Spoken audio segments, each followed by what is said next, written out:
ሜደጌ ክብሬናት ማረጌ ሽታ አንቺ ያላህ ስጦታ። አሰላሙ አለይኩም ወራህመቱላሂ ወበረካቱህ። ውድና የተከበራችሁ የፌብዝ ቤተሰቦች ሰላም ብያለሁ። ሰላማችሁ ይብዛ። እንዴት ናችሁ? በያላችሁበት የዓለም ዳርቻ ሰላማችሁ ብዝት ትርፍ ይበልልኝ እያልኩ አህባቢ እንግዲህ ዛሬም በአዲስ ቪዲዮ መጥቻለሁ ማለት ነው። እሱ ምንድነው ሴት ልጅ ንቃብ ለብሳ ማስተማር ትችላለች ወይ? ለብሳም ሳትለብስም ያኔ ሚዲያ ላይ ወጣ ማስተማር ትችላለች ወይ የሚል ነው ማለት ነው። እስኪ ሴት ልጅ በሚዲያ ላይ ማስተማር ትችላለች ወይ የሚለውን አንድ ከሸይኻችን መልእክት አለ ማለት ነው። እሱን አዳምጠን ተመልሰን እንገናኛለን። ዲናዊ ጉዳይ ወይም ለማስተማር ሚዲያ ላይ መውጣት ትችላለች ወይ? ዲንን ለማስተማር ወንዶች በቂ ናቸው። በቂ ናቸው ብቻ ሳይሆን በድሮ ጊዜ ከብዙ ሰዎች የበለጠ እውቀት ያላቸው እንቁ የሚባሉ ሴቶች ከመኖራቸው ጋር አንዳቸውም ህዝብ ባለበት በይፋ ሲያስተምሩ አይታወቅም። አይሻ ረዲየላሁ ተዓላ አንሃ ቤቷ ነበር የምትቀመጠው። ወቀርና ፊ ቡዩቲኩነ ስለተባለ መጠየቅ የሚፈልጉ ሰዎች መጥተው ይጠይቃሉ። ከመጋረጃ ጀርባ ይጠይቃሉ፣ ትመልስላቸዋለች። ግልጽ ነው። በዚህ ሁኔታ ለህዝብ ይፋ በሆነ መልኩ ራሷን ሳታጋልጥ ነበር የሴት ልጅ የምታስተምረው። በትክክልም መሆን ያለበት እንደዛ ነው። ግልጽ ነው። እና ከዚህ አንፃር ሴት ምንም እንኳን ያኔ ፊቷን ሸፍና በደንብ ተጠባብቃ ራሷ ማለት ጥብቅ በሆነ መልኩ ቢሆንም እንደዚህ ይፋ በሆነ መልኩ ማስተማሩ አይታወቅም በእስላም ታሪክ። እንዳልኳችሁ ዓሊማ የሆነ ሴት ካለች ኪታብ የምታስቀራም ቤቷ ትቀመጣለች። የሆኑ ሼኮች ወይ ተማሪዎች መጥተው አንዳንዴ ይጠይቋታል፣ ትመልሳለች ወይ ታስተምራቸዋለች ከመጋረጃ ጀርባ እንጂ መስጂድ ለምሳሌ ወይ የሆነ ይፋዊ እንደዚህ አዳራሽ ምናምን ተደርጎላት ለወንዶች የምታስተምርበት አጋጣሚ ይሄ የለም። እና ጭራሽ ደግሞ ፊቷን ገልጣ ተኳኩላ አምራ ምናልባት ወጣት ሆና ኧረ ችግር የለም ኒቃብ እኮ ኺላፍ አለው ትላለች። ኒቃብ ኺላፍ አለው ማለት እንደዚህ አምሮ በተለይ ወጣት ሆና ለህዝብ መድረክ ላይ ቆማ ማስተማሯ ኺላፍ አለው ማለት ነው። ኒቃብ ኺላፍ አለው? አዎ ኺላፍ አለው። እንኳን አብዛኞቹ ዑለማዎች አይቻልም ቢሉ አንዳንድ ሰው ግራ እንደ አብዛኞቹ ይቻላል አይደል እንደሚሉት ነው የሚለው። ለአብዛኞቹ አይቻልም ነው የሚሉት። ወደድን ጠላን አብዛኞቹ ዑለማዎች አይቻልም ነው የሚሉት። የድሮ መዛቦችን ስንመለከት ግን አንዳንድ ሰው የሚታታበት አንዳንድ ዑለማዎች አውራ ነው አይደለም የሚለው አይ አውራ አይደለም ይለዋል። ያን ሊሸፈን የሚገባ ሀፍረተ ገላ አይደለም ግን መክፈት አይቻልም ይለዋል። እንደዛ ለምን? ለፈተና ሲባል። ስለዚህ ለፈተናም አሉ አውራ ስለሆነም አሉ በሆነ መልኩ ብቻ አብዛኞቹ ዑለማዎች ክልክል ነው ይላሉ። አውረት الصላትና አውረት النظርን አንዳንድ ጊዜ አንዳንድ ሰው ይቀላቅላል። ሶላት ላይ ለምሳሌ ፊትንና እጅን አስመልክቶ አውራ ስላልሆነ ይከፈታል ችግር የለውም ሲሉ ይሄው እንደዚህ ብለዋል ፉቃሃዎች ይላሉ። እነሱ የተከለሙን عن አውረት الصላህ ማለት ሶላት ላይ እኮ የተወሰነ የሰውነት ክፍል መሸፈን አለበት ብቻዋንም ብትሆን በጨለማ ብቻዋን ብትሰግድ ራሱ ይቻላል። በጨለማ ብቻዋን እየሰገደች ለምሳሌ ጸጉሯን ገላልጣ አንድ ሴት መስገድ ትችላለች እንዴ? አትችልም እኮ። ስለዚህ አውራ አለ ማለት ነው። ስለሱ ነው የሚያወሩት እነሱ። ማየት ምናምን ሲባል ደግሞ ሌላ ነገር ነው የሚያወሩት። እንኳን ይሄ እንዳለ ሆኖ አልሙሂም ምንድነው ኺላፍ አለ ተብሎ ኺላፉ የማይገባበት ቦታ ለማስገባት መሞከር ስህተት ነው የሚሆነው። የተለያዩ ርዕሶች ናቸውና ማለት ነው። በሁሉም ዑለማዎች ስምንት አንዲት ሴት ራሷን እንደዚህ አጌጣ ህዝብ ፊት እንደዚህ ተጋልጣ ማውራቷን የሚደግፍ በተለይ ወጣት ከሆነች በድሮ ዑለማዎች ዘንድ ማለት ነው ይሄንን የሚደግፍ አናውቅም። ግልጽ ነው። እና ፈተናውስ ደግሞ በትንሹ ይጀመራል። ምን ያህል ሲሰፋ ታየዋለህ። እንግዲህ መጀመሪያ በደንብ ለባብሳ ትመጣለች። ከዛ በኋላ በደንብ እየተኳኳለች ልብሷ ቀለሙ እያማረ አነጋገሯ በሳቅ እየታጀበ ይሄዳል። እንደዚህ ነው ፈተና አሳስቆ ነው የሚወስደው። ስለዚህ ከዚህ አንፃር ይህ መሆን የሌለበት ነገር ነው ማለት ነው። ጠይብ ሼሃችን ሼህ ኢልያስ አህመድ በሚገባ አሪፍ ትንታኔ ነው የሰጡን። እንግዲህ ሀቅን ለሚፈልግ ሰው ከዚህ በላይ ማብራሪያ ምንም አያስፈልግም። ምክንያቱም ደግሞ ዛሬ ላይ የምናየው ከዚህ ተገላብጦች ነው አይደለም። ሂጃብ በኒቃብ ምናምን በስርዓት አድርገው ይቅርና ሜካፕ አድርጋ ምናምን ነገር መታ ታስተምራለች አይደለም። ሴት ልጅ ይቅርና ወንድ ልጅ ራሱ አላስፈላጊ ነገር ሪያክት እያሳየ ማስተማር የለበትም። ቆፍጠን ብሎ ሰዎችን በማይፈትን መልኩ እሱም መቅረብ አለበት እና ዛሬ ላይ ግን የምናየው ከዚህ ተገላብጦች ነው። እየተሽኮረመሙ እየተቅለሰለሱ የአንደበታቸው የምላሳቸው እንትን እያሉ ምናምን ነገር ከተለምዶ ውጪ አይነት ንግግርን እየተናገሩ ብዙ ሰዎች የሚያሰናክሉ አሉ። ይህን ነገር የተናገረው እኔ አይደለሁም። ጌታችን አላሁ ሱብሓነሁ ወተዓላ በተከበረው ቃሉ በሱረቱል አልአሕዛብ ሁሌ ነው ማነሳት አይ ቲንክ አንቀጽ 36 አካባቢ ይመስለኛል የነቢዩ አለይሂ ሰላቱ ወሰላም ሚስቶች የምዕመናን ደግሞ እናት የሆኑ ሚስቶች ሳይቀር እንኳን ማለት ነው ድምጻቸውን ማቅለስለስ እንደሌለባቸው ያ በልቡ በሽታ ያለበት ሰው ሌላ መጥፎን ጥርጣሬ እንዳይጠራጠር ማቅለስለስ እንደሌለባቸው ይናገራል። ዛሬ የምናየው ተገላብጦሽ ነው። እስቲ ተመልከቱ። ዳዋ አደርጋለሁ ምትል እህቴን ተመልከቷ። ማድረጓ ጥረቷ ምናምን ነገር እኮ ይደነቅ ነው። ዛሬ ላይ ሰው በተለያዩ ወንጀሎች ላይ በተጣመደበት መልኩ ማስተማሯ ልክ ነው። ግን የምታስተምርበት ስርዓትና ህግ ግን ሸሪዓው በጠበቀ መልክ አይደለም። ምክንያቱም እናታችን አይሻ ከመጋረጃ ጀርባ እያስተማረ ዛሬ ላይ ወጥተው ግን የሚያስተምሩ እህቶች ግን እንዴት ነው እያስተማሩ ያሉት? ራሳችን ሰልጠነናል ብለው ምናምን ሸሪዓውን የሰለፎች አካሄድ ያልተከተለን አካሄድ እየሄዱ ምናምን ማስተማር ይህ ከየት የመጣ እንደሆነ አናቅም። በጣም የሚያሳዝነው ያ ነው። ይህን ነገር ሲነገር እነ ሴቶችን ስለሚጠሉ ነው ምናምን ነገር ይላሉ እና እንዲህ የሚሉ ሰዎች የሴቶች ጥላቻ ስላለባቸው ነው የሚሉ ሰዎች የሌላው አላውቅም። ግን እኔ ወላሂ ፐርሰናሊ እንዲህ አይነት አስተሳሰብ ለሰከንድ ማስቤ የማቅሰው አይደለሁም። ላስብም አልችልም። ምክንያቱም ሙስሊም ስለሆንኩኝ ምንም ደካማ በሆነ ሙስሊም ነኝ። እስልምና ደግሞ ለሴት ልጅ የሰጣትን ክብር አውቃለሁ። በተለይ ደግሞ ወንድ ልጅ እስከሆንኩ ድረስ ጀነት ከእናት እግር ስናት የሚለውን ሀዲስ የሚያቅሰው የሴትን ጥላቻ ሊኖርበት አይችልም። ይህ ክሊር እና የማያሻማ ነገር ነው። ኢቨን ሁሌ የምናገረው ነገር አለ አይደለም። ሳይኮሎጂ ራሱ የሚለው አንድ ነገር አለ። ውድ የሆኑ ነገራቶችን በሚስጥር ያዛቸው ይላል እና ሴት ልጅ ደግሞ ለሙስሊም ወንድም ውድ ናት።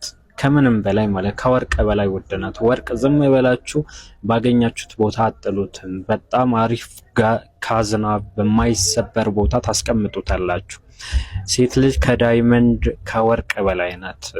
ስለ ሴት ልጅ የሚያውቅ ዝም ብሎ ሴት ልጅ ሚዲያ ላይ አውጥቶ የማንም ጋጣወጥ መጥቶ ዝም ብሎ እንዲያዋራት ማድረግ አይደለም። ይህ የሴት ልጅ ክብር መጠበቅ ሳይሆን ሴት ልጅን እንድትዋረድ ማድረግ ነው። አንድ ወንድም አስቀምጡና እስቲ ከሆነ ወንድ ጋር እህትህን ስትሄድ ብታይ ደስ ይልሃል ምናምን ብላችሁ ጠይቁት። በፍጹም ደስ አይለው። ምናልባት ልጁ ራሱ ሊመታው ይችላል፣ ማንነቱን የማያውቅ ከሆነ ማለት ነው። እና በዚህ ልክ ነው። ጥላቻ አይደለም፣ ግን የነቢዩ አለይሂ ሰላቱ ወሰላም የቁርአንን አስተምሮት ተከተሉ ለማለት ያክል ነው። መርሃባ አህባቢ እንግዲህ እንደሰማችሁት ይህን ይመስላል ማለት ነው።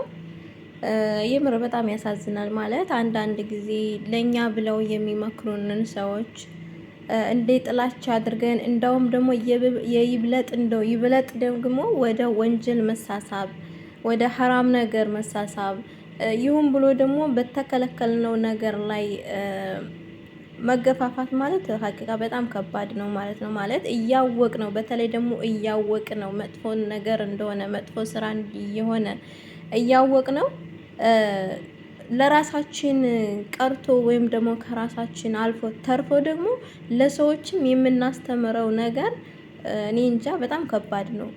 ምክንያቱም ተከታዮቻችን የኛን አስተምሮት ስለሆነ የሚከተሉት እኔ ያላቅም ብቻ ምን እንደምል። አንዳንድ ጊዜ እኛ ሴቶች እናውቃለን፣ ግን እያወቅን ደግሞ ብዙ ነገሮችን የምናጠፋቸው ነገሮች አሉ።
አላህ እንደው ሂዳያውን ይስጠን ነው የሚባለው አህባቢ።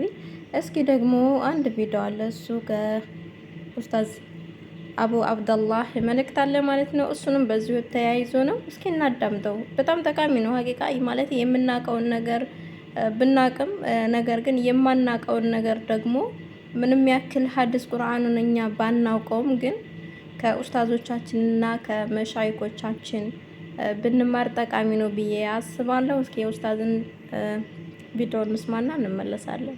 አሰላሙ አለይኩም ወራህመቱላሂ ወበረካቱ። መልእክቴ ባረከላሁ ፊኩም ወንድም እህቶቼ፣ ሚዲያ ላይ ለሚሄዱት እህቶች እና አንዳንድ ኡስታዞች ደግሞ እዛ ጉዳይ ላይ ድጋፍ ለሚያደርጉላቸው ነው።